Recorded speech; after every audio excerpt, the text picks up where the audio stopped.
願いします。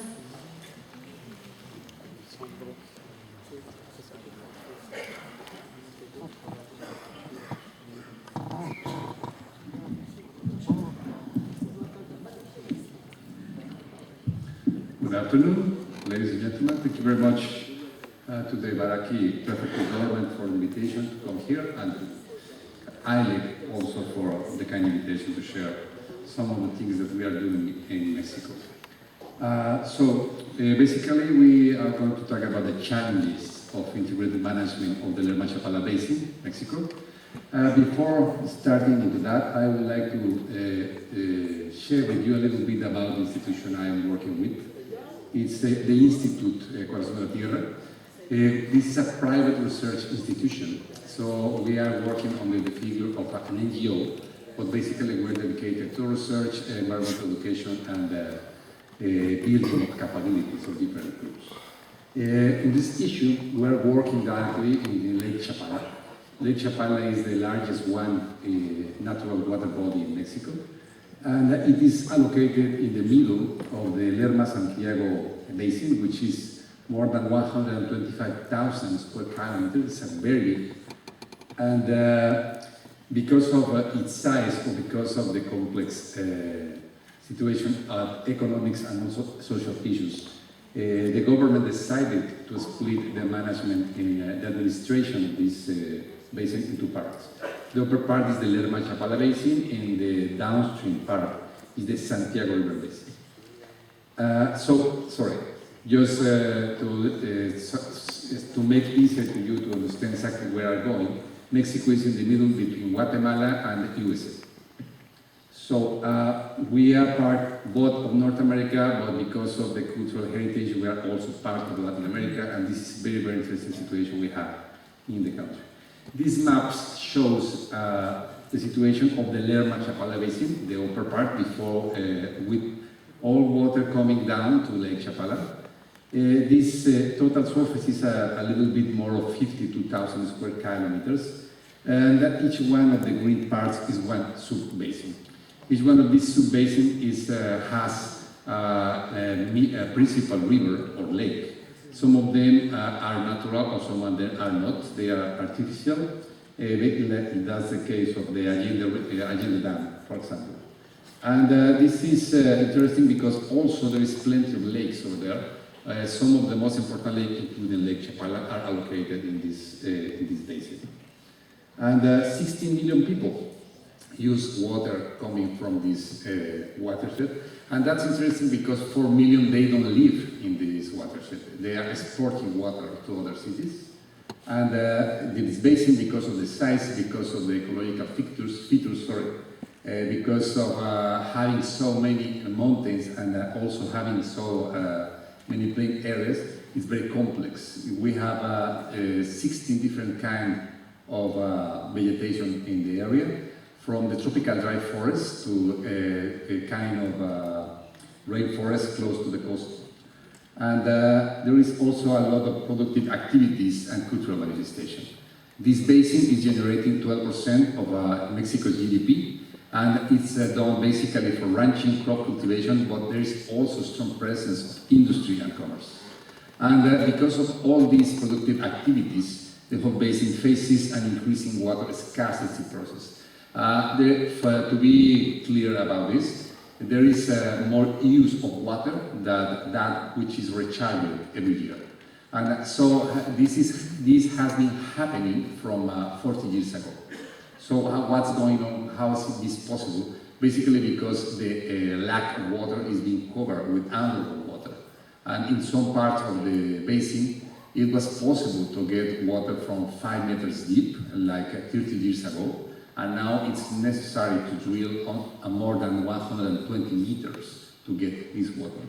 So the situation is difficult, it's very complex, and of course it affects completely the situation of Lake Chapala. About this, Lake Chapala, as I mentioned, is Mexico's largest water body, the tier 1 in Latin America. It is 1,140 square kilometers, close to 8 kilometers long and 28 kilometers wide. And despite the size, it's not very deep. The average depth is 7.5 meters, and the hydraulic residence time, because of the situation it's facing now, has changed a lot.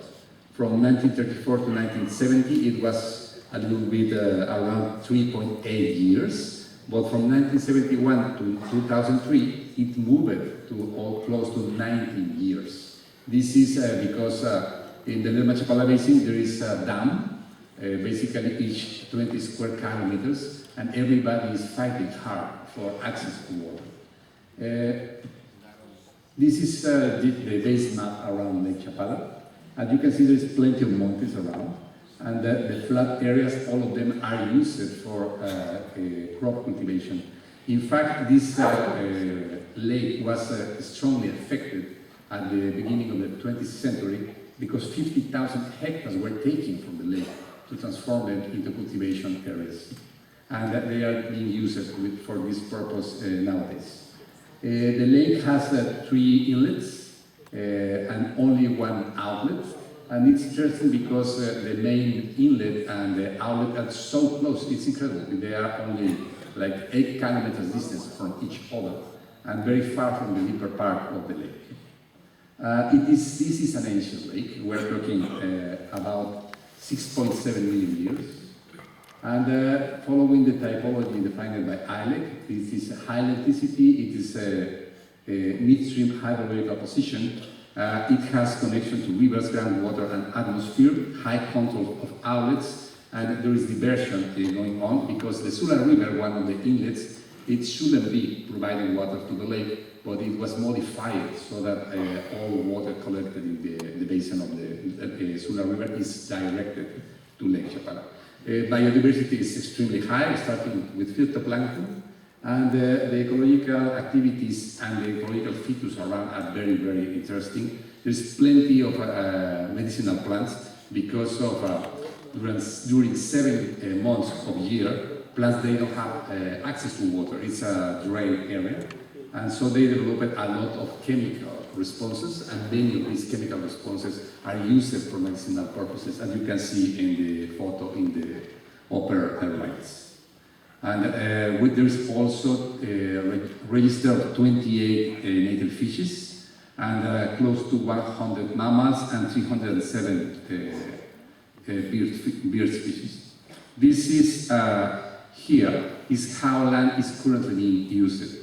All the green basically is natural vegetation, some of them under certain degrees of pressure, but all the orange ones are used for crop cultivation. But maybe you are wondering, well, okay, but what about the pink? What's that and why so widely spread? Pink is cultivation done in hillside, places where shouldn't be allowed to do. But anyway, it's close to 7,000 hectares distributed widely over there, and those areas are used by the most poor people in the basin, and they are generating strong effects. So we are here looking at the effects of poverty and also the relationship it has with ecological degradation. Problems and causes. What's going on? What's happening in the Lake Chapala and the basin? In this photo, you can see these boats, and this basically the water should be 2 meters high. This is in the level of 40%, but in 2002, the lake was reduced to only 14% of its volume. It was a crisis. It was possible to walk in the bottom of the lake for several kilometers. And there is also a strong soil degradation process. It is related mostly with the cultivation activities, but not only, because we are also having a strong deforestation processes related to the increasing of the cultivation areas, but also to logging and also for tourism. Because in the upper part, it is so nice, there is so good scenic values, that a lot of people are putting pressure over there to have their own cabins for weekends, and this is changing the market, and it's increasing in the prices of the land. About nitrogen and phosphorus, lake is a mesotrophic situation. It should be worse. because there is a strong entrance of fertilizers, but it's not that bad, precisely because of the runoff, which is taking most of these fertilizers and putting down in the bottom of the lake. So we are talking around the lake only with more than 26,000 tons of fertilizer used each year. And about the pesticides used, we found more than 50 different brands, commercial brands, which are using 42 different active principles, and from these 60% are extremely toxic for phytoplankton, birds, and fishes. So this partially could explain why the fisheries in Lake Chapala, even after the recovery of the volume, hasn't been able to recover. About the land use, here we can see in the dry years when the rain is not that heavy, we can have 100,000 tons of soil being lost and move it into the rivers and into the lake. Half of this volume is generated for this small part of hillside cultivation. So, talking about the environmental services framework, the idea basically is that the ecosystem service, we need to take care about the most important of supporting, because everybody wants the service of provisioning. But if we lose sight about supporting that, we need to be extremely careful about it, we risk to lose basically everything. And basically security, basic material for good life, health, and good social relationship depends basically on having all these services being taken care of. For taking this into account, my institution and a group of allies have developed 3 key strategies. One of them is improving of key data. Second one, increasing access to information of the basis for general public and decision makers. And third one, the creation or strengthening of partnerships. And we found that this ILBM platform is extremely useful to do so, because it's very easy to explain to different kinds of groups, and because it's centered in governance. Governance is extremely difficult to achieve. Governance is understood as the way to convince different group of sectors to have a common goal and work to reach it. Is very easily said, but it's not so easy to get done.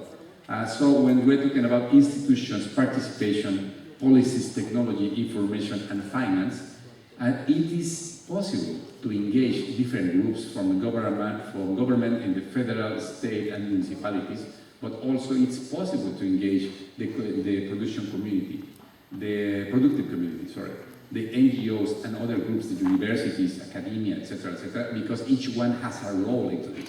It's impossible that one institution could cover all of these 6 pillars, but they can relate strongly, at least with one of these. Even the smallest of the communities can get engaged into this. So as part of this ILBM platform that we have been following, we have been conducting the research about water quality, about the loss of soil. We have been working in capacity building, mostly with peasants, farmers, and people who do grazing for a living. And we are also working about planning. We created the GIS of the area. We have been working, and now we have the Ramsar management plan for Lake Chapala, and alongside with other instruments for climate change adaptation and mitigation, and 3 new natural protected areas that didn't exist 15 years ago when we started working with this set of institutions. About management, we have been working a lot of forest conservation and restoration, and reforestation, soil conservation, about pest control, about training, about payment of environmental services, etc. In technical training, we have had close to 350 technicians from different levels of the government institution taking part in some of these activities. One of these was done in 2008, and it was an international technical training on ILBM for Latin America. And we have been promoting. We have had a lot of meetings with different groups and sectors, and as a result, we have been working with these 9 sub-basin from the total of 19, and we have been creating a relationship to share experiences, but also to present common projects in order to make the federal government go deeper into the process of management of the whole basin.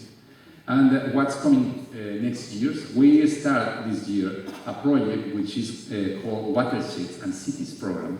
And it is done in different parts of Mexico, not only in the Lerma-Chapala area. There are 11 partners. We are working in 10 states with close to 38,000 direct beneficiaries, people who are participating directly into these projects, and close to 5 million people who are beneficiaries indirectly, because they are receiving the water that these 38,000 people are working to protect. And in this, it's important because the partnership has been developing strongly, more deeply now. And we have a permanent participation of a private fund, a public fund specialized in forestry, a state government of Jalisco, 2 more state governments, but they are not working directly with us, but with other partners. We are working directly with 11 community groups through a series of signing agreements. With 1 intermunicipality. Next, we are going to work with another one. The intermunicipality covers 16 municipalities itself, and the other one, it covers another 14. So we will be able to be working with 30 municipalities at the same time. And we are very grateful because ILEC has been a strong support, providing technical advisor, and also being letting us to have access to these spaces to let us spread the word about the process and to have some feedback about this. The Forest Service of the United States is also taking part strongly now because of the forest activities, and also the government of Germany through BNC and also GAC. And it's interesting because all this diversification has allowed us to get some different sources of funding. And we are going back to the south, to say so, and we are going back to work again with microbasin management, with a different level that allows to several microbasins to work at the same time together. And then we are going to create 2 management plans for 2 subbasins, and we are working also with another 9 subbasins that I was mentioning. The idea is to create and generate a general approach for the management of Lerma-Chapala, and also at the national level with the National Network of Basin Management in Mexico, we are going to provide a series of training for people about ILDN platform, and we have the expectation of have between 10 and 20 lake briefs for next year. And basically, we want to move from a poor governance that we understand like something alive. We think that it could be compared with a tree. So when each one of the pillars of governance, we are thinking of them as a root, is weak. We have a weak governance, of course. But when we are able to strengthen these roots, each individually or all together, then we can grow and we can have strong governance, which provides us a set of services and for everything and for everybody in that basis. And thanks for your kind attention. Arigatou gozaimasu.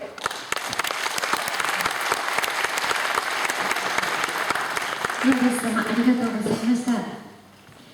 以上をもちまして事例発表を終了させていただきます。それではただいまより休憩時間とさせていただき